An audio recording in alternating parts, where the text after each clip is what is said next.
Nickel. Bonjour à toutes et à tous. Tout d'abord, un immense merci pour cette journée parce que c'est extrêmement rare des espaces dans lesquels on arrive à croiser les regards. C'est ma 7e ou 8e intervention, je pense, pour le CGLPL, donc sur cet avis. Ce n'est que la 2e dans laquelle on peut avoir à la fois la parole de chercheurs, la parole d'intervenants de terrain, la parole de l'administration pénitentiaire. C'est extrêmement rare de réussir à réunir tout le monde. Donc un grand bravo et un grand merci aux organisations. Et nous sommes extrêmement honorés au contrôle général que vous ayez pensé à nous. Donc merci beaucoup. Et bon courage à toutes celles et tous ceux qui bosseront encore sur le sujet. Vous avez quelques années devant vous, donc de tout cœur avec vous. À titre liminaire, excusez-moi pour l'accent, voilà, n'hésitez pas si vous ne comprenez pas ce que je dis. Je ne dis pas 90, je dis 90 par exemple. Et j'ai compris hier en attendant désespérément qu'on appelle ma commande que voilà. Donc si vous ne comprenez pas ce que je dis, n'hésitez pas à me le dire. Si je parle trop vite, de même, je peux avoir tendance à aller un peu rapidement. J'ai complètement changé la présentation après vous avoir écouté aujourd'hui. Donc de fait, je vais proposer aux associations de vous envoyer le PowerPoint qui est juste derrière moi. Mais il me semble plus intéressant de répondre à vos questions et à celles qui ont été posées tout au long de la journée, plutôt que de vous expliquer ce que nous on a vu en France et les recommandations qu'on a émises, en sachant que je serai tout à fait disposé à répondre à vos questions dans la salle à l'issue de la conférence. Je prends le train ce soir à 18h40, mais si certains rentrent à Paris, dans le train. Et mon adresse courriel est ici indiquée, donc n'hésitez pas si vous avez des questions à nous les poser avec grand plaisir pour y répondre. Donc ce que je vous propose, c'est peut-être dans un premier temps de vous présenter très rapidement le contrôleur général pour vous expliquer un peu le rôle et les missions et de fait dans quel cadre on a rendu cet avis. De vous présenter ensuite l'avis en tant que tel, notamment d'un point de vue méthodologique, parce que ça pourrait intéresser certaines et certains d'entre vous. Et puis enfin de vous présenter plus concrètement les constats que nous avons réalisés nous dans les prisons françaises. En sachant que cet avis était sur l'ensemble des lieux de privation de liberté, ça inclut aussi les centres de rétention administrative, ça inclut les hôpitaux psychiatriques, dans une moindre mesure, les centres pour les mineurs, etc. Et voilà, je vais essayer de me concentrer ici plutôt sur la détention. Alors en ce qui concerne le CGLPL, donc on est, si je parle qu'en acronyme, le MNP en application de l'OPCAT, ce qui va évidemment parler à tout le monde. Nous sommes donc un mécanisme national de prévention sur le fondement de la Convention contre la torture. Pour faire très simple, on est une administration indépendante. C'est-à-dire que je suis à la fois agent public, mais je ne suis pas sous les ordres d'un ministre ou d'un président français. Notre mission étant de contrôler le respect des droits fondamentaux dans l'ensemble des lieux de privation de liberté, ce qui fait que si demain je vais aller dans une prison, je toque à la porte, on ne peut pas me dire non, et j'ai le droit de rencontrer qui je veux dans les conditions que je veux. Ce qui est une véritable chance, parce que par exemple on peut s'entretenir avec toutes les personnes détenues, notamment en cellule. Ce qui véritablement pour les entretiens, et on l'a beaucoup vu sur les personnes transgenres, est un avantage non négligeable. Ça permet aussi de s'entretenir avec tout le personnel, ce qui n'est pas non plus permis à tous. Donc voilà, c'est une des grandes chances qu'on a. À l'issue de nos visites, on peut publier des rapports. Donc, généralement, on visite des établissements tous les mois, on contrôle l'ensemble du lieu. Et puis, il y a à peu près 6 juristes comme moi qui reçoivent les saisines individuelles, soit de la part des personnes privées de liberté, de leurs proches, des professionnels des établissements. Et là, pour le coup, on enquête majoritairement en saisissant les autorités pour les interroger sur leurs pratiques. On a également les publications, donc comme c'est le cas ici, des avis. Alors l'avis, oui, je ne peux pas préciser, le CGLPL n'a aucun pouvoir d'injonction. Nous ne pouvons faire que des constats et des recommandations, libres aux autorités ensuite de les suivre ou pas. Certaines ne sont pas prêtes d'être suivies. Je ne vous cache pas que le téléphone portable en prison et Internet en détention qu'on recommande depuis 15 ans, c'est pas gagné. La limitation des fouilles, ça dépend des périodes. Mais voilà, ce ne sont que des recommandations qui n'encourent pas de sanctions si elles ne sont pas suivies des faits. Donc on a aussi un gros travail pédagogique à faire. Après, la réalité, c'est également que le contrôle pouvant rentrer en détention avec notamment un téléphone portable, il suffit de mettre une photo d'une prison complètement surpeuplée à la une du journal national pour que ça fasse un petit peu bouger les choses. On l'a vu notamment dans certaines prisons, je pense au Beaumet à Marseille, où il a suffi de publier une photo avec les rats et une inondation pour que la prison soit reconstruite. 8 ans plus tard, mais reconstruite. Espérons que l'avis sur personnes transgenres aura la même efficacité. Cet avis, on l'a publié donc, au journal officiel avec à la fois des conseils et des recommandations. C'est un format un peu plus court que nos rapports, donc c'est pour ça que vous verrez sur Internet que c'est assez écrasé. Encore une fois, si vous avez des questions, n'hésitez pas. L'idée était que le premier avis qu'on a publié sur le sujet en 2010 n'était plus du tout adapté. D'une part parce que les termes ne convenaient pas au contrôle, on parlait de personnes transsexuelles, on était très axé sur la dysphorie de genre, la psychiatrisation, etc., qui était le contexte qu'on entendait beaucoup à l'époque. Et nous, en tant que contrôleurs, au quotidien, on ne voyait pas du tout comment utiliser cet avis. Donc il nous semblait important d'en prendre un nouveau. C'est un avis qui était également en 2010 uniquement centré sur les prisons. Et on voulait véritablement élargir notre réflexion à l'ensemble des lieux de privation de liberté, et pas seulement aux personnes transgenres au sens où on l'entendait en 2010, mais également à toutes les personnes en dehors de la binarité de genre fixée par l'administration pénitentiaire. Et puis enfin, la loi a beaucoup évolué en France. Et là, c'est un point qui était très important pour nous. Depuis 2016, le changement d'état civil n'est plus conditionné à une opération définitive de réassignation génitale. Je m'explique peut-être plus clairement. Avant 2016, si vous voulez vous modifier votre état civil, il fallait que vous puissiez démontrer que vous aviez subi une stérilisation et une opération génitale définitive. Depuis 2016, vous pouvez avoir un changement d'état civil sans passer par ces opérations de réassignation, voire même sans traitement hormonaux. On verra très vite que ça pose une vraie difficulté au système carcéral français, où tout le texte du Code de procédure pénale est fondé sur le sexe, sans aucune définition de sexe. Donc avant 2016, où il y avait une identité parfaite entre le sexe d'état civil et le sexe considéré comme biologique ou au moins génital, ça ne posait de problème à aucune administration. Depuis que des personnes qui ont une carte d'identité avec marqué femme mais un pénis au niveau des parties génitales entrent en détention, ça pose un certain nombre de problèmes aux directions et on y reviendra un peu plus longuement. Mais voilà, c'est dans ce cadre-là qu'on a fait ce nouvel avis que je propose ici de vous présenter un peu plus longuement. Sur la méthode pour l'avis, c'est peut-être ça aussi qui va intéresser certains d'entre vous. Tac. On a commencé d'abord par rencontrer des associations, puisque l'un des éléments qui est frappant aussi dans cette journée, c'est que les premières personnes concernées ne peuvent pas s'exprimer. Concrètement, je ne suis pas une personne transgenre, ni une personne détenue, et c'est quelque chose qu'on remarque dans toutes les rencontres, c'est la parole qu'on n'entend pas. Et je ne suis pas un porte-parole parce que ces gens sont capables de s'exprimer par eux-mêmes et par elles-mêmes. Mais voilà, c'est vrai que c'est une des vraies difficultés, donc il nous semblait essentiel de commencer par les associations de personnes concernées. Donc on en a rencontré 4, si je ne dis pas de bêtises, qui avaient la particularité d'être à la fois des associations communautaires, donc 2 personnes transgenres, et qui toutes intervenaient en détention. Ce qui permettait d'avoir leur regard, d'avoir également les enjeux et de connaître un petit peu les endroits que, selon elles, on devrait aller contrôler. On a rencontré une association LGBTQIA+, d'agents pénitentiaires et issus des forces de sécurité, pour avoir également le regard des agents sur ces questions-là. On a rencontré des experts européens, notamment Jean-Sébastien, et vraiment on le remercie du fond du cœur, parce que c'est un sujet où il est extrêmement important de pouvoir croiser les regards. On a examiné un recueil d'informations, donc là en saisissant des autorités, évidemment les directions centrales des établissements, que ce soit en santé, que ce soit au ministère de l'Intérieur, que ce soit au ministère de la Justice, etc. On n'a pas forcément eu autant de réponses qu'on aurait voulu, mais enfin, on a fait avec celles qu'on avait. Les associations en droit des étrangers, également, qui nous ont été très utiles. Et puis, on a consulté la documentation internationale, européenne et nationale, qui est extrêmement riche. Hop. On a analysé l'ensemble de ce qu'on avait déjà reçu au CGLPL, puisque, comme je vous l'ai dit, nous recevons des saisines individuelles. On a à peu près une quarantaine de dossiers depuis 2010 qui concernent des personnes transgenres en détention. Donc c'est extrêmement intéressant de voir aussi, d'une part, l'évolution des enjeux soulevés et les mesures qui ont pu être mises en place dans certains établissements. On a très peu de témoignages concernant les autres lieux, quasiment aucun par exemple sur la psychiatrie.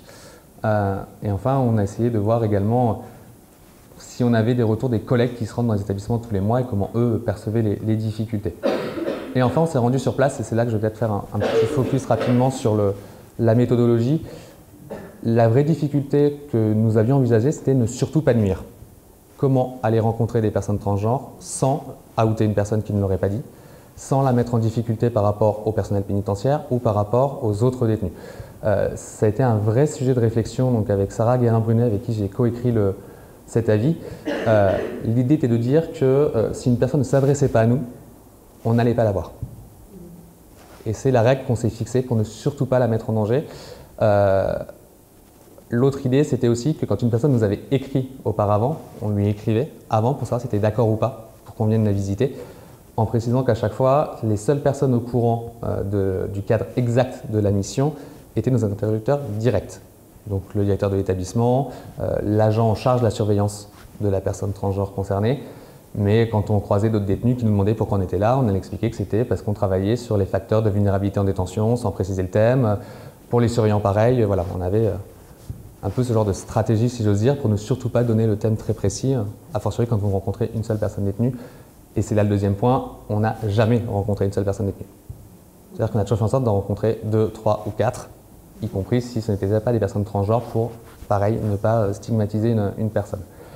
Sur les établissements qu'on a visités, donc la maison d'arrêt de Fleury-Mérogis, j'y reviendrai un peu plus tard, le centre pénitentiaire de Caen, la centrale de Saint-Martin-de-Ré, le centre pénitentiaire de Toulouse-Seyss et le commissariat de Toulouse.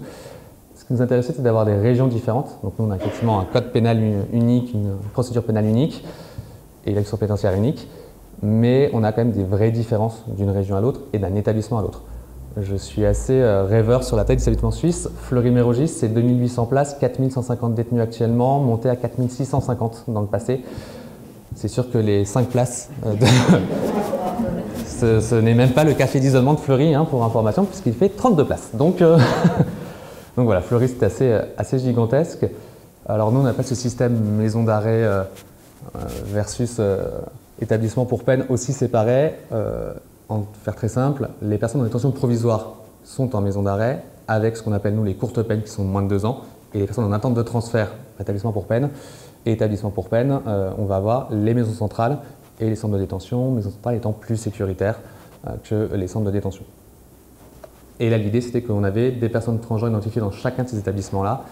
À Fleury, le quartier spécifique. À Caen, une prise en charge ancienne, ça faisait une dizaine d'années que la direction s'était intéressée à la question. Saint-Martin-de-Ré, on avait 2 personnes qui étaient condamnées à des très longues peines, dont une qui a écopé d'une peine de 30 ans. Ça nous intéressait de voir comment on prend en charge une personne transgenre quand on envisage 30 ans. C'est pas la même chose que quand on se dit elle ne va faire que 2 mois. 30 ans, ça pose d'autres questions. Et Toulouse-Seyss, c'est parce qu'une personne était en détention provisoire et que l'établissement, pour la première fois, devait accueillir une personne transgenre. Donc ça nous intéressait de voir comment ils mettaient en place leur pratique. Donc voilà sur le cadre de la vie. Très rapidement sur le plan, et je vais rejoindre ce qui a déjà été dit, nous sommes important à la fois de ne pas oublier qu'on voulait travailler pour les droits des personnes transgenres ou intersexuées ou non-binaires. Et vraiment, la vie est fondée sur ce point-là. Ce qui nous a frappé, c'est que tous nos constats et toutes nos recommandations démontrent des difficultés très générales de l'administration pénitentiaire, bien au-delà de la question des personnes transgenres. Nous, les questions qu'on s'est posées, c'est comment l'administration peut-elle protéger des personnes en situation de vulnérabilité sans les exposer à des contraintes additionnelles. Très fréquemment, vous êtes directeur d'une prison, vous avez quelqu'un qui est menacé ou qui est passé à tabac. Votre solution la plus simple, c'est de le mettre à isolement. Sauf que ça veut dire que c'est la victime qui subit une deuxième contrainte. Elle est à nouveau victime du système ce coup-ci. Comment est-ce qu'on peut assurer la sécurité des personnes dans des établissements qui sont suroccupés? C'est-à-dire que nous, en France, on a ce système où l'encellulement individuel est prévu depuis 1885, je crois, en France. Et tous les 5 ans, le Parlement vote un moratoire pour repousser de 5 ans la mise en œuvre de cette loi. Il s'avère qu'on a aujourd'hui donc une fausse suroccupation, c'est que les cellules sont toutes doublées. Donc cellule pour une personne, on a mis un lit superposé. Donc ce n'est pas vraiment de la suroccupation. Ces cellules, très souvent, ont des matelas au sol. On est sur à peu près entre 200 et 1000 matelas au sol chaque nuit dans les prisons françaises. Ça dépend un peu de la période. Ça dépend aussi du jour. C'est-à-dire qu'évidemment, si vous êtes un vendredi après-midi, vous avez plus de chances de dormir sur un matelas au sol. Comment, dans des établissements comme cela, on peut assurer une sécurité? Pas seulement pour les personnes transgenres, pour lesquelles c'est vraiment le cas, mais pour l'ensemble des personnes détenues. Comment est-ce qu'on prévient les risques suicidaires sans se limiter à empêcher les passages à l'acte? C'est-à-dire, c'est bien gentil de me dire que vous avez mis un pyjama en papier pour que la personne ne se suicide pas avec ses draps ou avec son pyjama, sauf que peut-être que si on travaillait collectivement sur comment prévenir les causes du suicide, on aurait de meilleurs résultats. Et un sujet qui n'existe pas en France, c'est-à-dire la mixité dans les établissements. C'est-à-dire que nous n'avons pas d'activité mixte en France. Je l'ai vu une fois dans un établissement qui prend en charge les auteurs d'infractions à caractère sexuel, où il y avait de la danse de salon pour permettre, je cite, qu'ils s'habituent au corps de la femme sans l'agresser. Fin de citation. Je laisse à l'appréciation de chacun. Voilà. Le plan de la vie. Donc en fait, nous avons étudié 4 principales questions. D'une part, le besoin d'études pour pouvoir adapter les normes. D'autre part, le respect de l'identité de genre au quotidien. Ensuite, les demandes de changement d'état civil. Et enfin, la prise en charge sanitaire des personnes. Je vais essayer de vous parler de ces 4 points, mais plutôt d'un point de vue constat que de nos recommandations. Encore une fois, l'avis est librement accessible sur Internet. Et je vous ai mis le lien dans le PowerPoint qui vous sera envoyé. Nous avons rédigé des rapports de visite à l'issue de chacune des visites dans les 5 établissements dont je vous ai parlé. Là aussi, les rapports sont accessibles. Donc n'hésitez pas si vous avez des points à soulever. Sur les études, donc comme partout, j'ai l'impression, il n'y a aucune donnée sur les personnes transgenres en détention. Loin de nous de demander un fichier national, parce qu'évidemment la France a gardé un assez mauvais souvenir des fichiers. et on ne va pas du tout demander ça, contrairement à ce qu'on nous a opposé. Mais c'est dommage qu'il n'y ait pas d'études en santé, sur les besoins de santé des personnes transgenres, qu'il n'y ait pas d'études sociologiques sur les personnes transgenres incarcérées, sur les causes d'une incarcération, sur les difficultés d'incarcération. Et ce qui nous a beaucoup frappé, c'est que, comme vous, on a beaucoup entendu parler de besoins de formation, et c'est essentiel. La seule question, c'est du coup, on forme à quoi? Parce que si on ne connaît pas la population, si on ne sait pas ses besoins, c'est compliqué d'adopter des normes sur lesquelles on va former les gens. Donc le premier besoin pour nous, c'est véritablement de mener des études pour comprendre quels sont ces besoins. Ensuite, c'est d'adopter les normes. Comme je vous l'ai dit, le Code de procédure pénale français prévoit une affectation selon le sexe et des fouilles selon le sexe, sauf que le sexe n'est pas défini dans le Code de procédure pénale français. Donc les directeurs d'établissement sont véritablement perdus. Donc il faut absolument que le législateur français s'empare de cette question et adopte des normes, a fortiori au vu de l'évolution des droits des personnes transgenres à l'extérieur. Et enfin, je suis d'accord avec vous, former le personnel est évidemment nécessaire. Aujourd'hui en France, les agents pénitentiaires, c'est une formation de 6 mois. C'était 1 an il y a encore quelques années, ça a été réduit à 6 mois. La question de la diversité, qui maintenant s'appelle la question des diversités, qui inclut le racisme, l'antisémitisme, les LGBTQI-phobies, et il m'en manque un, et les principes de la République, je crois, c'est une demi-journée au cours des 6 mois. Autant vous dire que la question des personnes transgenres, c'est pas le fondamental pour la formation, et surtout, ce n'est pas tant une sensibilisation que demandent les agents pénitentiaires, c'est véritablement qu'on leur explique ce qu'il faut qu'ils fassent. Ce qui nous a frappé avec Sarah, c'est que la première question qu'on a eue de l'ensemble des établissements pénitentiaires qu'on a croisés, c'est de nous dire, question 1, dites-moi ce que c'est que la transidentité. Là, on était un peu surpris en disant, oula, si on va partir de Judith Butler, c'est pas gagné. Et en fait, leur question, c'est à quel moment une personne est transgenre? À quel moment je dois mettre en place des normes particulières? À quel moment il y a des besoins spécifiques? Et là, on s'est dit, on était plus gênés pour répondre, que finalement, Judith Butler, c'était pas mal. C'est la très très grande question qu'on nous a posée. Et la deuxième qui est venue tout le temps, c'est est-ce que vous pourriez nous dire ce qu'il faut que je fasse concrètement au quotidien? On a eu très très peu de témoignages de personnes qui nous ont dit que les agents pénitentiaires étaient transphobes volontairement. Quelque chose qui nous a assez surpris puisqu'on s'attendait vraiment à avoir ce climat-là. Ce qui nous est dit par contre, c'est qu'ils ne savaient pas quoi faire et qu'au quotidien, c'est ça qui suscite de la transphobie. Donc effectivement, il faut former le personnel et non pas en formation initiale seulement, mais véritablement une fois qu'ils sont affectés, de leur expliquer concrètement quels actes ils doivent prendre. Sur respecter l'identité de genre au quotidien, nous y avons inclus la civilité d'usage, les fouilles et les affectations. Alors civilité d'usage en premier, d'une part parce que le mégenrage commence bien avant la détention, mais les notices que nous avons nous dans les dossiers pénaux, le nombre de fois où il y a marqué travesti sur la notice qui est adressée à l'établissement pénitentiaire est assez impressionnant, ou alors où il y a marqué fouille à effectuer pour vérification. Vu que la fouille est obligatoire d'entrer en prison, s'il y a pour vérification, c'est pour vérification de l'anatomie, qui est évidemment totalement prohibée en France, soit dit en passant. Et par ailleurs, vu que la fouille intégrale est d'usage à l'entrée en détention, c'est-à-dire que même si le juge n'avait pas demandé une fouille, elle aurait eu lieu. Mais donc cette utilité-là doit être respectée. Nous, on préconise notamment, par exemple, que dans les procédures où effectivement on entend que vous avez un état civil et que c'est pratique pour vous d'avoir Madame X ou Monsieur X, rien n'empêche d'enlever Madame et Monsieur dans une procédure et rien n'empêche de mettre d'une part le prénom choisi par la personne et d'autre part l'identité reconnue par l'état civil. On sait très bien le faire quand on a des alias dans les procédures pénales pour ceux qui font un peu de droit pénal, ça ne peut pas poser de difficulté quand la personne souhaite revendiquer son identité. Sur les affectations, là je vais peut-être prendre un tout petit peu plus de temps. Alors, on n'a pas de règle unique en France. C'est-à-dire que, vu comme je vous l'ai dit, c'est le sexe, chaque établissement fait un peu comme il peut. Fleury Mérogis avait cette façon de faire très personnelle qui était de dire les personnes qui avaient un sexe anatomique correspondant aux normes masculines étaient chez les hommes, les personnes qui avaient un sexe correspondant aux normes féminines étaient chez les femmes. C'était l'opposé dans tous les autres établissements, où c'était l'état civil qui primait. Maintenant, ce n'est pas très clair d'un établissement à l'autre. Ce qu'on peut voir en tout cas, c'est que nous, au sein du CGLPL, aucune norme ne nous conviendrait. C'est-à-dire que si vous décidez que c'est l'état civil, ça n'ira pas aux personnes qui n'ont pas pu changer d'état civil. Si c'est uniquement de sexe biologique pour les personnes qui n'ont pas d'opération, ça ne va pas non plus. Donc c'est l'autodétermination qui doit très clairement être votre seul facteur d'affectation, qui est en train de faire son chemin petit à petit. Je pense qu'on va finir par y arriver, mais ça va prendre un peu de temps. En tout cas, aujourd'hui, il n'y a pas non plus d'établissement spécialisé. C'est-à-dire qu'on vous a beaucoup parlé de Fleury-Mérogis.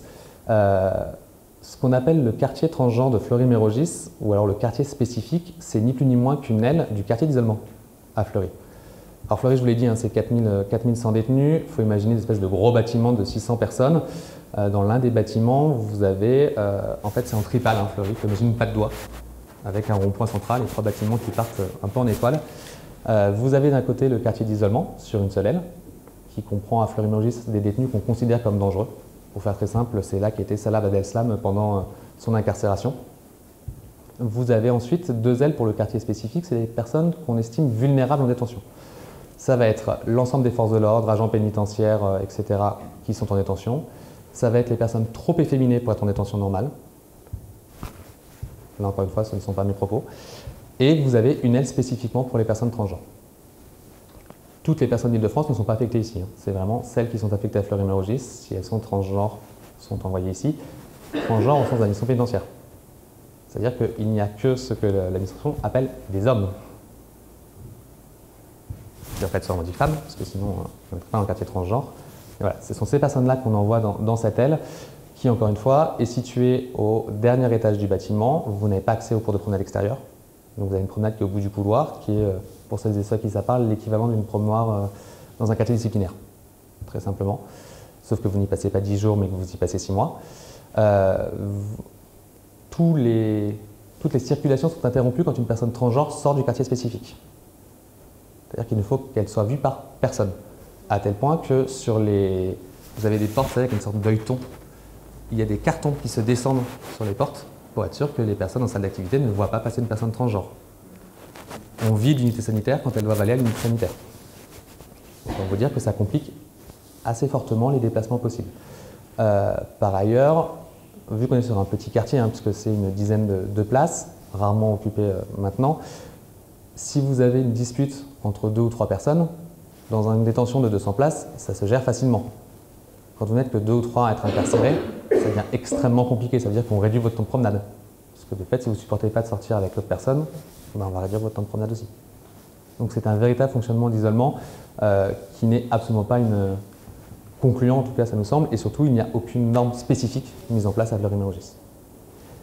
Sur les autres affectations qu'on a pu voir, on avait un établissement donc à Caen où il y avait une directrice qui avait mis en place un certain nombre de normes qu'elle pensait progressistes et qui avaient été pensées à la fois avec les personnes détenues transgenres et avec le personnel pénitentiaire. C'est en tout cas là-dessus qu'il y avait un vrai modèle de co-construction de la norme qui a été depuis abandonné puisque la directrice qui lui a succédé nous a expliqué que la priorité c'était la radicalisation. Effectivement, les personnes transgenres ne sont pas les plus radicalisées dans son établissement et les normes sont tombées d'elles-mêmes. On a pour cet établissement 4 situations différentes. Une personne qui est dans le grand bâtiment qui fait 300 places avec des douches communes. Personne qui nous explique que du coup elle ne sort pas de sa cellule et qu'elle se douche au lavabo. Pour information, il n'y a pas d'eau chaude dans les cellules de Caen. Elle était là depuis 3 semaines avec une peine de 10 ans. Je ne suis pas sûr qu'elle puisse se doucher dans un lavabo pendant 10 ans. Une personne qui était dans ce grand quartier mais qui avait des horaires spécifiques pour la douche. Donc elle a le droit d'aller se doucher le matin, on allait lui ouvrir sa cellule spécifiquement pour qu'elle aille à la douche et ensuite elle retourne en cellule. Ce qu'elle trouvait plutôt bénéfique, mais regrettait que ça, et là on revient sur la question qui a été posée tout à l'heure sur le risque de chantage, c'est qu'effectivement pour les autres détenus, c'est perçu comme un avantage qu'eux n'ont pas. Même question, quand on parle de l'affectation, on préconise souvent l'affectation en cellule individuelle, avec une surpopulation de 130, 140, 150 dans l'établissement, bénéficier d'une cellule seule, ce serait vu aussi comme un avantage qui n'est pas mérité. Sur les autres affectations qu'on a vues, il y avait une personne qui était dans un quartier très ouvert, puisque les cellules sont ouvertes à 8 h et fermées à 22 h, sans barreaux, etc. Et qui nous disait qu'en fait c'était ça qu'elle souhaitait et qu'elle était très heureuse, sauf que cette personne a bénéficié d'un changement d'état civil. Donc, elle est née avec des documents masculins, elle a bénéficié de changements avec des documents féminins, sauf qu'elle ne pouvait pas bénéficier d'opérations et que l'hormonothérapie devait être interrompue. Et l'administration se demandait que faire, puisque de fait elle devait la transférer à un établissement considéré pour femmes, lequel refuse systématiquement que des personnes considérées comme hommes, au moins au niveau de partie génitale, soient avec les femmes. Donc ça voulait dire que cette personne, qui est condamnée à la réclusion criminelle à perpétuité avec aucune perspective de libération, aurait passé les 15 dernières années de sa vie à l'isolement. Donc on a ce genre de difficultés qui aujourd'hui se posent très fortement dans les prisons françaises. Donc voilà très rapidement pour les affectations. Sur les fouilles, ce qu'on a vu nous, c'est que c'était systématiquement une fouille par l'agent dans le bâtiment duquel vous étiez affecté. Pour information, il y a une mixité dans les bâtiments hommes, c'est-à-dire que vous avez des agents pénitentiaires femmes et des agents pénitentiaires hommes, ce n'est pas le cas chez les femmes. La très grande crainte de l'administration pénitentiaire, c'est 1. L'agression sexuelle, 2. La grossesse non désirée. Non désirée, pas par la personne concernée, non désirée par l'administration. On s'entend bien sur les termes. Je me suis rendu compte en le disant que ce n'était pas clair, mais et c'est ce qu'on nous a répété systématiquement. Mais imaginez si elle tombe enceinte. Le présupposé qu'on a vu, c'est que du coup, l'administration pénitentiaire considérait forcément la personne transgenre, 1, comme une menace. Alors c'est toujours dans le sens de une personne née homme, qui transitionnerait vers femme, qui pourrait, 1, agresser le personnel, parce que vous comprenez, cette personne est plus carrée, elle est plus grande, elle a une grosse voix, donc si elle s'énerve sur mes agentes perdraient le pouvoir. C'est ce qu'on nous a répété dans l'ensemble des établissements qu'on a vus. Deuxième risque, c'est le risque d'agression sexuelle. Vous imaginez bien, il pourrait utiliser son pénis pour avoir des relations sexuelles. Troisième risque qu'on n'avait pas vu venir du tout, c'est, mais vous vous rendez pas compte que ces femmes qui sont là depuis des années, elles ont aussi des besoins. Elles pourraient sauter sur la pauvre personne trans. Et donc on est resté un peu interrompu, voilà. C'est là que vous êtes agent public et que vous vous souvenez que vous ne devez exprimer aucune émotion. Donc vous écoutez. Mais c'est le vrai sujet qu'on nous a expliqué. La peur d'agression. Et c'est ça qui fonde l'ensemble, en tout cas de ce que nous on a constaté au CGLPL, de la prise en charge des personnes transgenres, puisque si je devais résumer, le seul principe appliqué en France, c'est l'invisibilisation des personnes transgenres. C'est la seule règle. Soit en la mettant dans un quartier d'isolement ou un quartier spécifique, où elle ne peut pas être vue par les autres personnes, soit en lui demandant de se fondre dans la masse dans les quartiers ordinaires. Et c'est là qu'on va voir le quotidien. L'accès aux produits considérés comme appartenant à un genre en France est extrêmement compliqué. La personne à Caen, par exemple, qui est en détention ordinaire, elle a le droit d'avoir du maquillage, des bijoux et des vêtements considérés comme féminins uniquement dans sa cellule. Elle n'a pas le droit de sortir avec. À Saint-Martin-de-Ré, la personne n'a même plus le droit de l'avoir dans la cellule parce qu'il est estimé que cela pourrait être, je cite, choquant pour le personnel qui verrait un homme en jupe. Ça tombe bien, c'est une femme, donc ça règle la question. En sachant qu'en France, le débat se fait peut-être plus sur les vêtements masculins que sur les vêtements féminins, parce que j'écoutais beaucoup ce que vous disiez. Les hommes ont le droit d'être torse nu, par exemple, en France, dans les cours de promenade, et c'est très régulièrement un sujet. Les hommes ont le droit d'avoir de shorts aux établissements pénitentiaires français, où les femmes ont le droit d'avoir des jupes, le débat se faisant sur la taille de la jupe, que ce soit en dessous du genou, pas au-dessus du genou, etc. etc., etc. Voilà, le vêtement, de manière générale, est en France un vrai sujet, que ce soit en détention homme ou en détention femme, hein, ça reste un moyen de contrôle extrêmement fort. Mais là, je dois vous avouer que le coup du être en jupe dans sa cellule serait un problème. On ne l'avait pas vu venir non plus. Mais voilà, c'est vrai qu'effectivement, c'est là que je parle d'invisibilisation, c'est-à-dire que d'accord, vous êtes transgenre, vous avez le droit d'avoir vos effets personnels en cellule, mais ne sortez pas avec, il ne faut pas que les autres le sachent. Ce qui revient à faire porter la sécurité de la personne sur la personne elle-même. C'est à elle d'assurer sa propre sécurité. C'est à elle de ne pas dire qu'elle est transgenre, c'est à elle de ne pas inciter à l'agression, comme on a pu nous l'expliquer. C'est ça que personnellement j'appelle l'invisibilisation. Alors ensuite, peut-être plus rapidement, sur les demandes de changement d'état civil, là effectivement il faut former l'ensemble des agents à accompagner les personnes à ces changements d'état civil si elles le souhaitent, y compris les personnes étrangères. L'une des vraies difficultés, c'est pour ça que nous on pense qu'il ne faut pas mettre une norme simple sur l'affectation en disant c'est soit l'état civil, soit les opérations. On a beaucoup de personnes transgenres étrangères incarcérées en France qui ne peuvent pas bénéficier d'un changement d'état civil. Donc de fait, c'est absolument impossible pour elles d'effectuer les démarches. Il faut que la France puisse trouver un moyen de mettre en place ce changement, même sans passer par l'état civil national. Et enfin, la prise en charge sanitaire adaptée, c'est à la fois des soins spécifiques et à la fois les questions des transitions. On a vraiment séparé les deux parce qu'on nous a expliqué systématiquement par les médecins, et c'est là qu'on a eu les plus grandes difficultés, pour être tout à fait honnête avec vous. Si on a ressenti une transphobie institutionnelle profonde, c'est chez les médecins. De manière extrêmement frappante. C'est-à-dire que, comme je vous l'ai dit, les directeurs et les agents nous demandaient systématiquement « dites-moi que faire ». Les médecins nous demandaient pourquoi on venait leur parler à eux. Et quand on a dit qu'on allait émettre des recommandations, en disant « bah oui, mais vous n'êtes pas médecin, donc c'est pas votre boulot ». On nous a expliqué très simplement qu'une personne détenue se prenait en charge individuellement et que de toute façon, quand on est médecin, on prend en charge quelle que soit la situation, sans se poser de questions. La difficulté de cette approche très universaliste, c'est qu'en fait, vous avez des besoins spécifiques pour les personnes transgenres. Et si vous ne vous formez pas à ces questions-là, et concrètement, les médecins qu'on a rencontrés étaient rarement des gens sortis d'études depuis 2 ans, bah, c'est quelque chose que vous ne connaissez pas.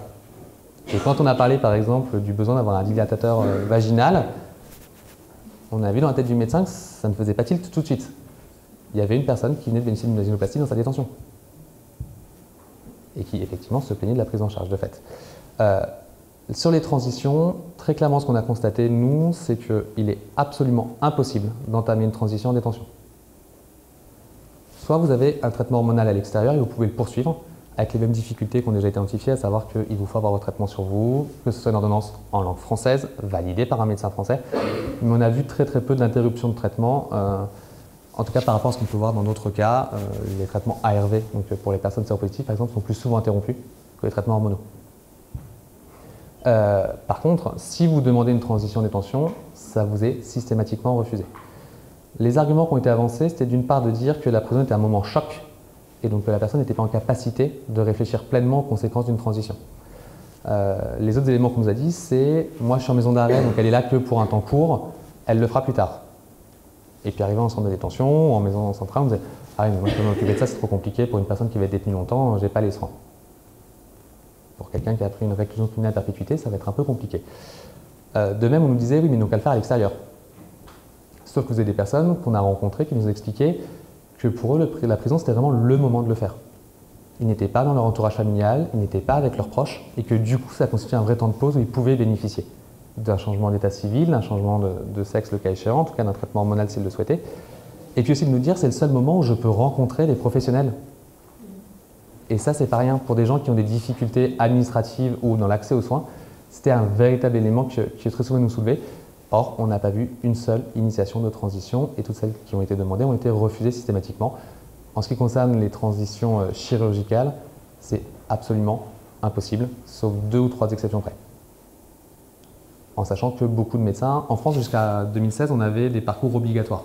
Vous deviez aller dans une équipe spécialisée dans les hôpitaux avec un psychiatre qui donnait un premier avis sur la transition et après des équipes médicales qui prenaient en charge. Ce n'est plus obligatoire depuis quelques années.